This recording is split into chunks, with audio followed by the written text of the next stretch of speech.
Saben que percibo que hay un alto nivel de apertura en todas las personas por escuchar el Evangelio. La palabra Evangelio es tan interesante porque muchos saben que uno de sus significados, ¿cuál es? Algunos saben. ¿Qué significa el término Evangelio? Buenas noticias. Eso es lo que significa en sí la palabra Evangelio. También es el mensaje del ángel. De ahí este Evangelio viene de Evangel. Es un mensaje que viene de lo alto, por encima de nuestra realidad. Y creo más que nunca que la gente necesita un mensaje esperanzador. Pero la respuesta a ese mensaje no va a venir de cualquier propuesta humana, porque toda propuesta humana va a estar limitado por la capacidad humana de lo que puede responder a la expectativa que el hombre puede dar. Es decir, uno puede responder a las personas en el límite que nuestra humanidad nos permite responder. Y es por eso que a veces cuando tenemos expectativas sobredimensionadas, se produce lo que conocemos como frustración, donde hay cosas que solamente se pueden solucionar si vienen por encima de nuestra naturaleza y de nuestra dimensión. Y eso que está por encima es ese mensaje de lo alto, es lo que viene de arriba, es lo que viene de Dios. Y eso verdaderamente nos frustra, nos decepciona, porque Dios tiene suficientes recursos para satisfacer la totalidad de nuestras necesidades. Amén. A veces uno dice, bueno, ¿qué es un evangelista? Ustedes vieron, a veces la persona confunde el término evangélico, cristiano, evangélico, y dicen, vos sos evangelista. Y en realidad evangelista es el que cumple la función ¿de qué? De evangelizar, de llevar la palabra. Así como un día a mí me trajeron la palabra y yo yendo a la iglesia católica, era un cristiano nominal, y alguien me evangelizó, me trajo el mensaje del ángel. ¿Y cuál era ese mensaje del ángel? Para mí, el Cristo que yo conocía, el único, era el Cristo de la cruz. Y no conocía otra cosa. Y en realidad el mensaje que me sugería era de alguna manera, ¿qué puede hacer por mí si Él no pudo salir de la cruz y todavía está ahí, limitado por la maldad del hombre? Pero el mensaje del ángel, ¿cuál es? Es el mensaje que nos dice que Cristo estuvo muerto, pero al tercer día resucitó y Él vive en nuestro medio. Amén. Jesús está. Jesús está. Por eso yo recuerdo hace años atrás, cuando no estaban estos recursos tecnológicos como la pantalla que tengo a mis espaldas, teníamos una cruz muy grande. ¿Cuántos se acuerdan de haberla visto? A ver, hay varios. Una cruz muy grande y estaba vacía. Y yo me acuerdo que la primera vez que entré a una reunión de este tipo, yo miré y dijo, pobre gente, le robaron el Cristo y no se dieron cuenta. Hasta que alguien me explicó, no es que le robaron el Cristo, el Cristo ya no está porque la tumba está vacía, Él ha resucitado. Amén. Es por eso que nosotros no contamos una historia, y esto con mucho respeto. Todas las religiones tienen un común denominador. Sus fundadores, sus líderes, yacen en alguna tumba. Así lo es Confucio en la China o Mahoma en el Oriente. Y así podríamos pensar en muchos de los líderes, pero en Jerusalén hay una tumba vacía porque el que estuvo muerto, Él ha resucitado.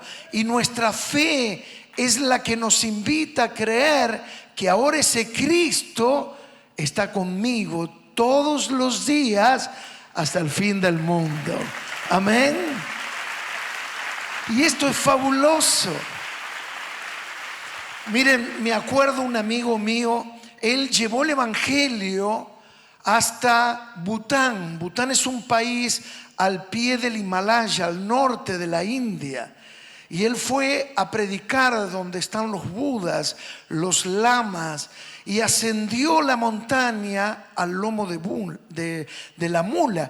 Y luego él me dijo, Osvaldo, realmente me impactó cuando llegué a ese lugar donde están los budas, y me impresionó que la gente tocaba al Buda, pero el Buda no los podía tocar a ellos. Y yo dije, qué maravilloso es Jesús. Porque yo no tengo que ir donde está Jesús, porque ahora Jesús está conmigo. Es decir, uno iba al templo a ver a su Dios, pero ahora Él ha decidido hacer de cada corazón que se abre a Él un templo. Y Él está conmigo 24/7. Todos los días hasta el fin del mundo. Y es por eso que muchas veces yo lo pensaba y luego me preguntaron a mí, decime qué hay por detrás. ¿Por qué el apasionamiento que tienen para predicar el evangelio? Es que cómo callar y dejar de contar de aquel que tanto bien nos ha hecho. Uno no puede dejar de contarlo. El evangelio entonces son buenas noticias. Y donde está el evangelio hay luz. Miren, hace pocas semanas atrás estuve en una actividad liderando donde había 4,000 personas en una convención en la ciudad de Rosario, y para la apertura invitamos al gobernador de Santa Fe, Maximiliano Puyaro, y al intendente de la ciudad de Rosario, Pablo Hopkins. Y cuando ellos compartieron una palabra, yo les di la bienvenida y me llamó la atención de Maximiliano Puyaro porque él le habló a toda esa multitud. ¿Y saben qué dijo este gobernador recientemente electo? Dijo: yo conozco la tarea que llevan adelante los cristianos y por favor sigan evangelizando, sigan llevando la luz, porque donde llevan el evangelio llevan luz. Yo he visto que donde el evangelio es predicado llega la luz, las tinieblas se van. Por favor, a lo largo de todo Santa Fe, sigan predicando, sigan llevando el evangelio, sigan llevando la luz. Tremendo, ¿no? Impresionante. Y ese es el milagro, al hablarlo también con el intendente de Rosario. Es inexplicable, donde no entran las fuerzas de seguridad, ahí entran los que predican el evangelio. Y lo que no puede cambiar la ley, lo cambia el poder del evangelio. Porque la ley puede disciplinar la conducta, pero nunca va a cambiar el corazón. Lo que cambia el corazón es el evangelio de Jesucristo. Y por eso hay testimonios a veces escalofriantes. A mí me ha tocado recorrer muchas cárceles y claro, no conocer la historia de la gente.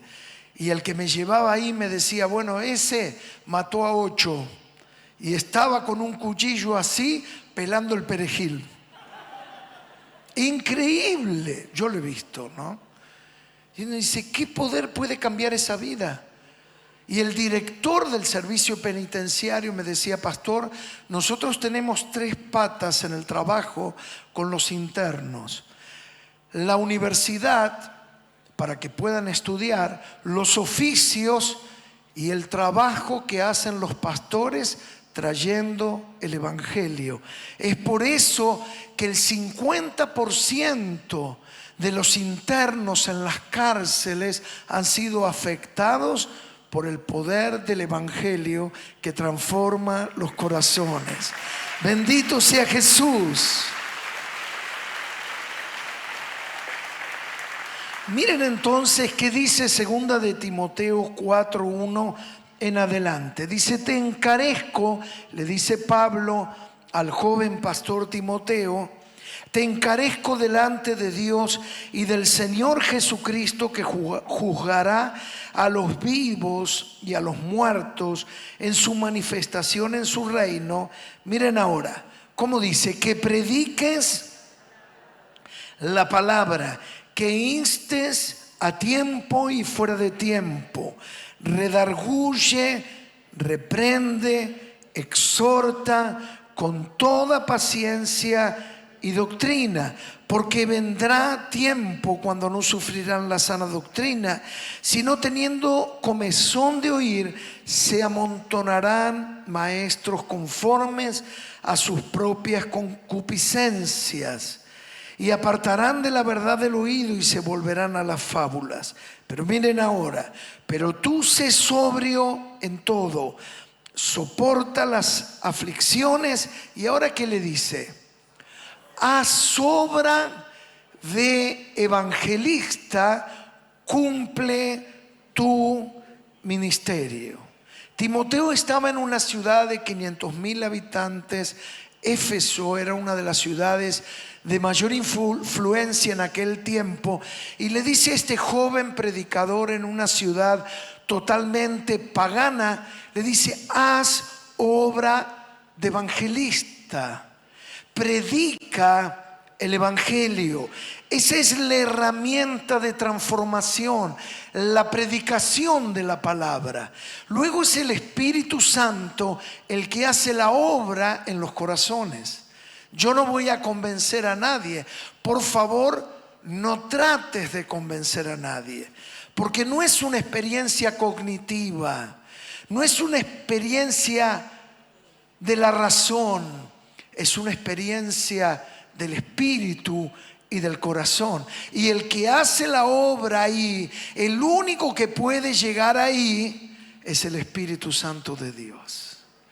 Es por eso, no te desalientes si alguien te rechaza. ¿Cuántas veces?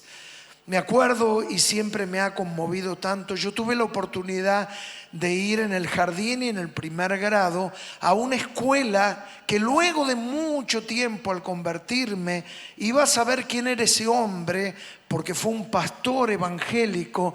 Él se llamó William Morris. De su nombre da origen una localidad en el Gran Buenos Aires. ¿Cuántos escucharon hablar William Morris? Quizás ni sabíamos que era un pastor evangélico.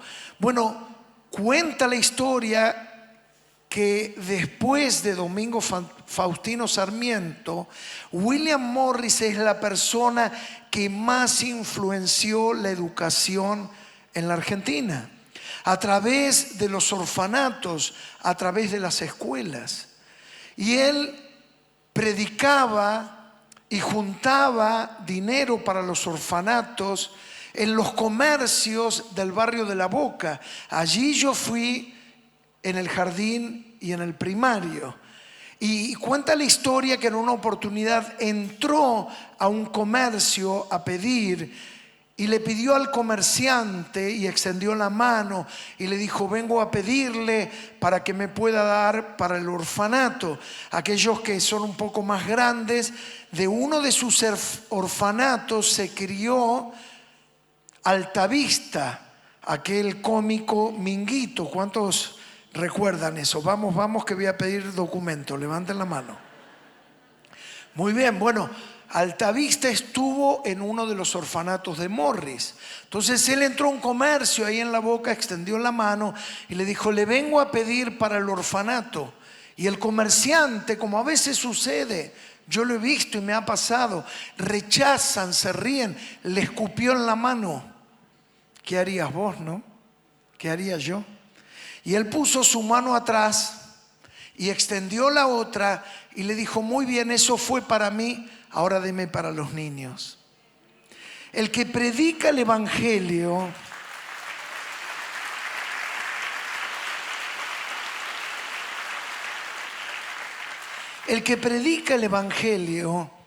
debe de ser constante y perseverante, porque la obra no la haces vos. A veces va a parecer que te van a rechazar, que no van a querer saber nada, pero el Espíritu Santo hace la obra. Tiempo atrás yo contaba, en uno de los aniversarios, tuvimos un aniversario y lo celebramos en Tecnópolis. ¿Cuántos fueron? A ver, que están aquí. Muy bien, varios. Y saben que luego escuché tantos testimonios impactantes, pero recuerdo uno de una joven que llegó a Tecnópolis. ¿Qué había pasado con ella? Bueno, el día anterior a Tecnópolis, ella estaba tan mal en una pensión con una beba y estaba desesperada.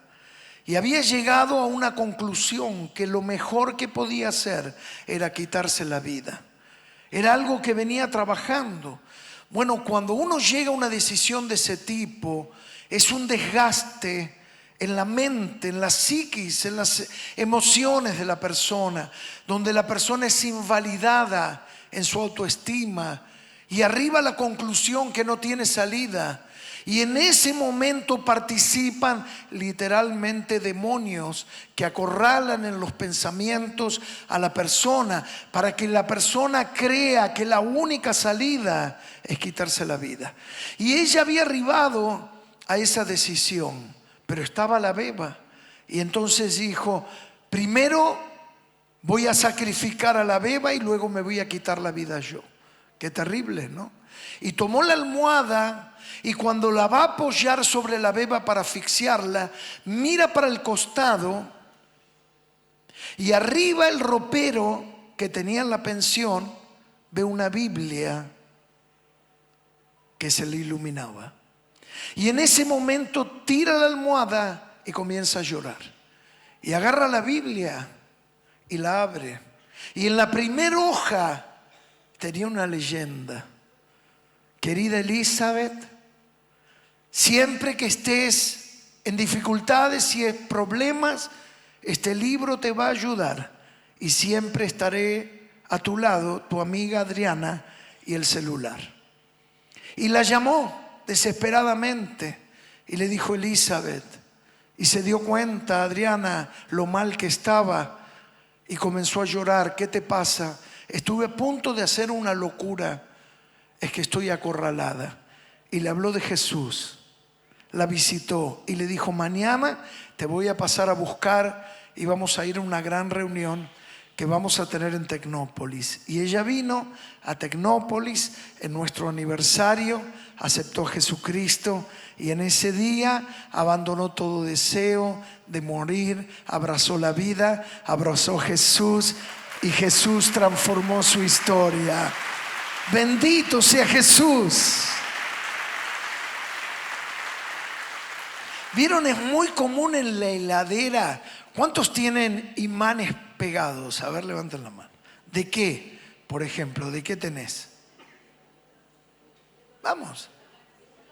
Empanadas, pizzas, todo pasa por acá, ¿vieron? ¿Sí? Una carnicería. Bueno, en esta época está complicado la carnicería, ¿no? Con los precios. ¿De qué más? Yo tengo, por ejemplo, de un sastre, ¿no? Que tiene 85 años, un italiano fabuloso, de los últimos que quedan. Un plomero, un electricista, y uno a veces el plomero, el electricista, el sastre, uno lo tiene ahí y dice: vaya a saber cuándo lo voy a necesitar, hasta que lo necesito. Y así es la palabra de Jesús. No, a mí que me vas a venir a hablar, te sacan la plata. ¿Vos qué pensás? ¿Que yo soy un gil de esos? ¿Que soy un salamín atado con piolín? No. Acá hay uno de esos salamines. Que uno se creía un duro, se creía un vivo. Hasta que en mi caso me encontré con uno que era más vivo que yo, ese Jesucristo. Y le entregué mi vida y cambió mi historia.